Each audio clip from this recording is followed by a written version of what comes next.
La cuisine moléculaire, c'est de la cuisine tout simplement. On a l'impression que les cuisiniers sont devenus des scientifiques. Maintenant, c'est pas du tout ça, c'est de la cuisine normale, classique. Je pense que c'est plus gadget, ça fait chic, quoi. C'est hyper gourmand. C'est vraiment de temps en temps pour voir autre chose, mais sûrement pas la base de notre alimentation. La cuisine moléculaire fait débat. Xanthane, alginate, lactate de calcium, des noms scientifiques pour désigner les additifs naturels utilisés dans la cuisine moléculaire, une branche de la gastronomie dans laquelle on privilégie l'aspect visuel et des textures étonnantes. Là, c'est une petite panna cotta de parmesan. Je fais des billes de chou-fleur.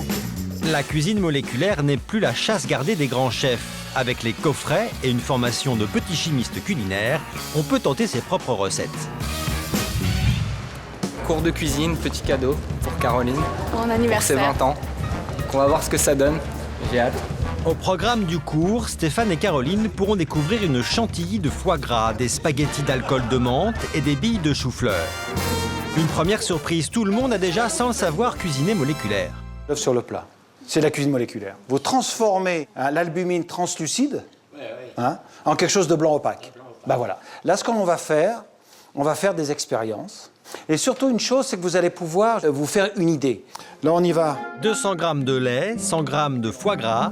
La première recette, une chantilly de foie gras fumé. Petite astuce pour le goût du fumé. On peut mettre du canard fumé ou on peut mettre des lardons. On est peut-être dans la moléculaire, mais il faut quand même penser au goût. Et je trouve que le magret fumé est beaucoup plus féminin. Pardon ? Je sens plus magret que lardon quand même. C'est vrai. Une fois le foie gras fondu, la recette va nécessiter l'utilisation d'un siphon.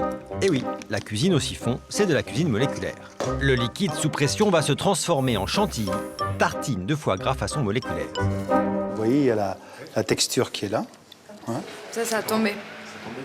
Ça a tombé. Attends, je tombe.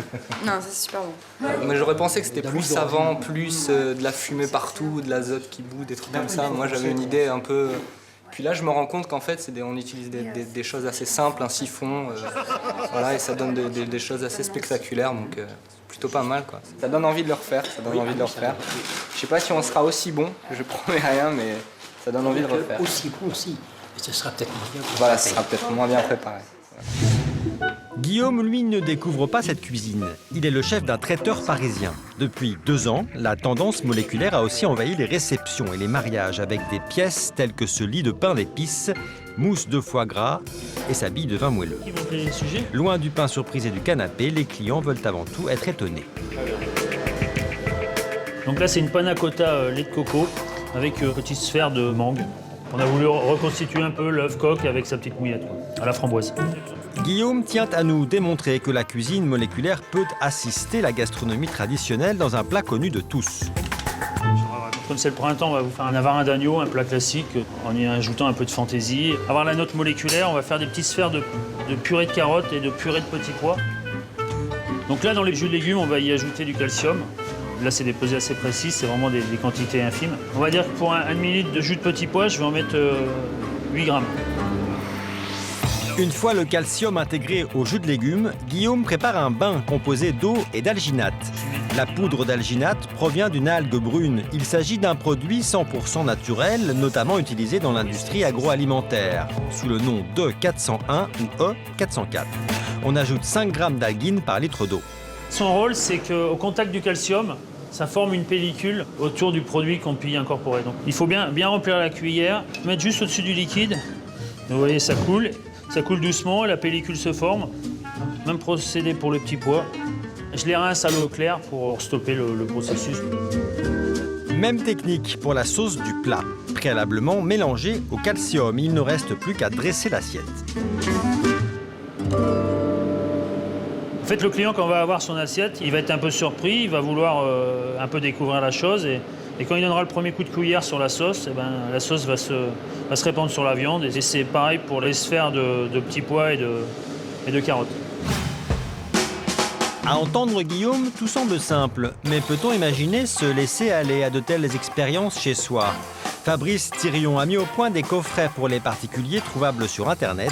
Ustensiles, ingrédients, la panoplie du parfait cuisinier moléculaire pour moins de 40 €.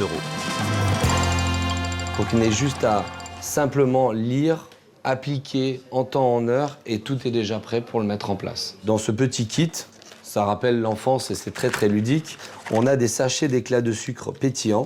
C'est comme le sachet qu'on mettait en enfance et qu'on avait tout qui pétillait et tout. Donc on va l'incorporer dans une ganache en chocolat, et quand on croque et on mange le chocolat, le pouvoir pétillant va se libérer en bouche. Voilà, ça c'est une des recettes. La cuisine moléculaire, est-ce vraiment raisonnable? Le docteur Fricker, nutritionniste, s'interroge sur le risque éventuel de telles manipulations.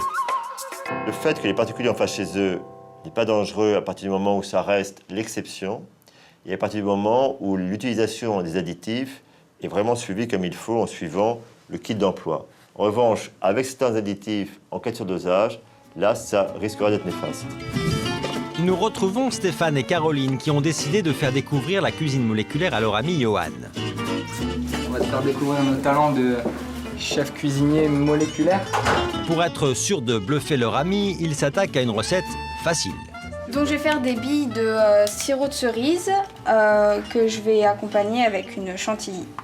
A priori, je suis assez confiante. Notre couple se lance immédiatement dans la recette. Au bout de quelques minutes, On peut voir que le sirop est très... Je pense qu'on a oublié de l'eau. On s'est cru trop fort en fait, mais en fait on s'est planté. Donc les recettes, mélanger 20 centilitres de sirop de fraise, 20 centilitres d'eau et un sachet de 4 grammes. Déjà un peu moins consistant que tout à l'heure. Ah non, mais là, c'est pas... Avec de l'eau, ça va tout de suite beaucoup mieux. Donc on va dresser l'assiette avec une petite crème fouettée. Bon appétit et bonne Bon dégustation. À vous. alors Johan, verdict? En fait, on a fait un peu trop les grandes bouches en disant qu'on est des grands chefs moléculaires. En fait, c'est pas si facile que ça. J'attendais pas non plus d'avoir des grands chefs pour 3 heures de cours, mais c'est déjà pas mal d'avoir fait les petites billes et c'est vraiment bon, quoi. Il dit ça pour nous flatter, mais j'espère que c'est vraiment bon, quoi. Il y a une façon de manger moléculairement